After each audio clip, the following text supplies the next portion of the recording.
Dober dan, iz ljubljanskega studia 136, to so Vesti na vesti. Sestala se je Komisija Državnega zbora za nadzor varnostno-obveščevalnih služb o domnevnem prisluškovanju Sove Ivu Sanaderju in Janezu Janši.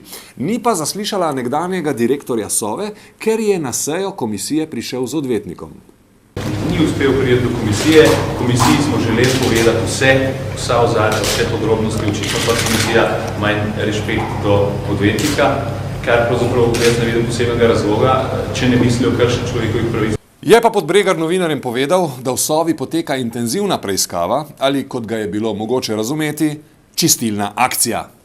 Čeprav razumem, Sova že več kot 10 dni vsem samostojno, brez sodelovanja Komisije za nadzor nad delom obveščevalnih služb, temeljito pregleduje dokumentacijo in informacijske baze, tako, da sem prepričan, da bo svoje cilje in delo temeljito upravila pač v skladu z usmeritvami svojih nadrejenih.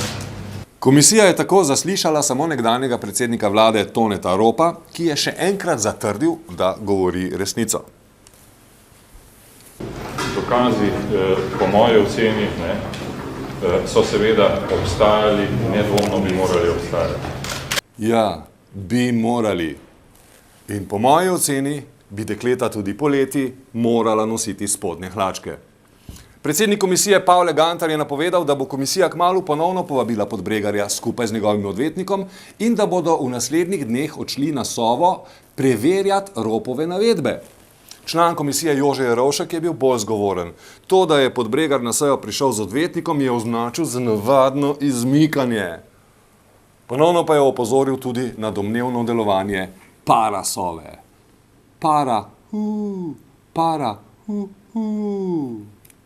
Jaz sem vprašal, ali po vsem tem ne gre za to, da je bil pripravljen konstrukt, na podlagi katerega bi se lahko zakonito opozicija takratna priklopila in prisluškovala. Na vprašanje, kako bi zadevo predstavil hrvaški javnosti, pa je odgovoril nekoliko bolj zadržano.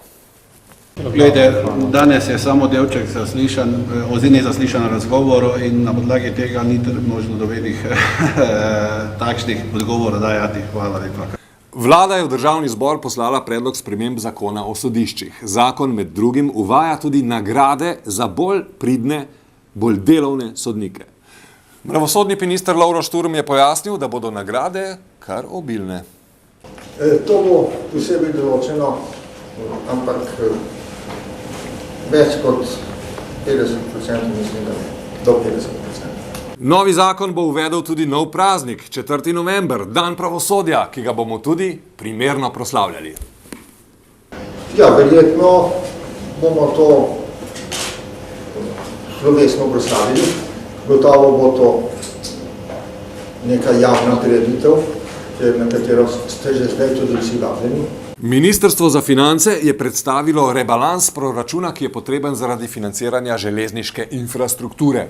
Vlada se bo letos predvidoma zadolžila za 126 milijonov evrov, v naslednjem letu pa za 195 milijonov evrov.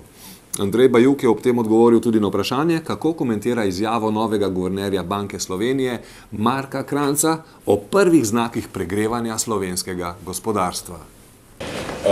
Jaz teh znakov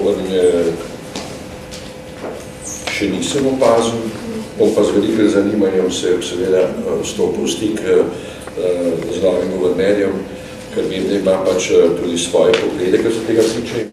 Jaz mislim, da od tega je bo odvisno, kako bodo v prihodnih mesecih se določeni indeksi pojavljali. Mislim, da zaenkrat tega še ni, računam pač pa na podatke, ki jih UMAR predstavlja. Tudi oni ne vidijo očitnih znakov. Je pa možno, seveda, da do tega pride. To je prav gotovo ena možnost. Sicer pa teh očitnih znakov pa še ni. Pred slovenskim predsedovanjem Evropski uniji, ki je na nedavnem vrhu naredila še en korak k integraciji. Komentar mladi evropski federalist Mitja Kandare. Evropa se je ponovno zbrala na zasedanju vrha EU-ja. Pohvalno, a žal z ironičnim prizvokom, saj je bil namen tega zbiranja očitno le zbiranje. Še več, vse skupaj je izgledalo kot pogreb Evropske ustave, saj smo dobili le reformno pogodbo. Pogodbo, posledica katere bo podaljšanje krize v odločevalskem procesu povezave in nadaljevanje živčnih zasedanj EU-ja, katerim smo se med samim potekom ponavadi smejali, dogovore pa objokovali. Naj se ne čudimo, če bomo v času našega predsedovanja dobili v roke svetovno krizno žarišče, ki ga bomo morali uskladiti v širšem evropskem prostoru, a bomo imeli na eni strani solerske Francoze, na drugi strani neodločene Nemce, na tretji strani ekstremistične Poljake, za piko na i pa še kakšen desant v stilu vilenske izjave. Dragi evropski voditelji, niste nas prepričali s svojim smešnim prerekanjem na javnem odru politike v stilu mladoporočencev, ki se ne znajo dogovoriti med seboj in sklepajo zgolj kratkoročne ukrepe, a se zavedajo, da bodo dolgoročni, za skupno preživetje še kako potrebni, še manj ste nas prepričali s skritimi, netransparentnimi in nedemokratičnimi dogovori v zaodrju. Prihajajo časi, ko tudi ne bomo več zadovoljni z pojasnili, češ, kako pa ne oblikujemo politike v javnosti, se vendar tako dogovor ni mogoč. Skratka, zahtevamo Evropsko zvezo, v kateri bomo na prvem mestu državljanke in državljani EU-ja, naša skupna prihodnost in ne politične elite z voditelji, za katere se velikokrat zdi, da evropske teme najraje izkoriščajo za dvigovanje lastnega rejtinga doma. Zahtevamo Evropo, ki nam bo dajala pojasnila in ki bo bolj odprta, ter nasprotujemo Evropi, ki se gre birokratsko in kabinetno politiko 19. stoletja. Lahko tudi obrnem del govora premierja Janeza Janše z državne proslave. EU ima veter v svojih jadrih, a svojo barko pluje v napačno smer. Še več, z njo rine proti kopnemu. Evropo ljudem, evropskim voditeljem pa imejte že enkrat jajca. Federativna ljudska republika Evropa. Dobro se sliši, no? Brez ljudske. Okay. Slovenija, Slovenija, Slovenija. Kultura. V zaplete s filmskim skladom, zaradi katerih v Sloveniji s proračunskim denarjem že več kot leto dni ni bil posnet noben film, je posegal tudi finančni minister Andrej Bajuk. Se nam torej obeta snemanje novih filmov? Kar se pa tiče konkretnega primera tega nadzornega sveta, sem se odločil, da zamenjam osebo, ki je predstavljala ministrstvo za finance, to pa zato, ker je trdila stvari, ki so se izkazale, da niso bile pravilne, ni bilo nikakršnega ponarejanja zapisnikov in sem potem pa imenoval gospoda Tomaža Peršeta, ki pa neposredno z menoj sodeluje v kabinetu, da bom imel takojšnje informacije o vsem, kar se tam dogaja. Kakšna je situacija na kulturnem področju, jaz mislim, da ni odvisno od proračuna, nikdar ni bilo, kulturniki pa kulturni ljudje so obstajali brez proračuna in bodo tudi, ne? Ja, in bolj kot so bili lačni, boljši so bili. In kateri slovenski film si je minister Bajuk nazadnje ogledal? To ste me pa zdaj presenetili, bi ne bi znal povedati. Enega kratkega sem gledal pred kratkim, to je en dokumentarni film, ki je bil nagrajen, ki ga tudi pa se ne spomnim. Ne moram zdaj reči multurnik minister, to finto sem že porabil. Pust pa, gremo naprej.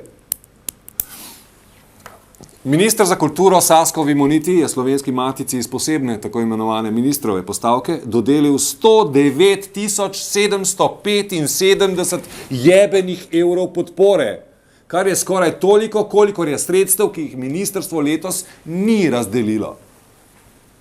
Valentin Hajdinjak, tiskovni predstavnik vlade, je povedal, da je to pač ministrova pravica. Zato je imel pač pravno podlago, zdaj kakšna konkretna pravna podlaga ne vem, s tem sem seznanjen, lahko pa konkretno vprašanje zastavimo ministrstvu za kulturo, da sem pripričan, bo lahko argumentirano in utemeljeno. Direktor in glavni urednik založbe Sanje, Rok Zavrtanik, je zavest slovenski založniški trg komentiral takole. Ljudje so zavedeni, mislijo, da založništvo je v Sloveniji biznis. Ne? Kakšen biznis, mislim? V Sloveniji je založništvo nekje med kanibalizmom in pa vampirizmom. Založniški trg Snegotržno je pravzaprav v rokah enega samega založnika, ki je v rokah enega zelo opredeljenega kapitala, ideološko recimo. To je Slovenija. Ne? Mislim, skratka, Fran Milčinski in Butale so premile primerjave za to, kar se danes v Sloveniji dogaja. Še vreme, ugled vlade še naprej pada.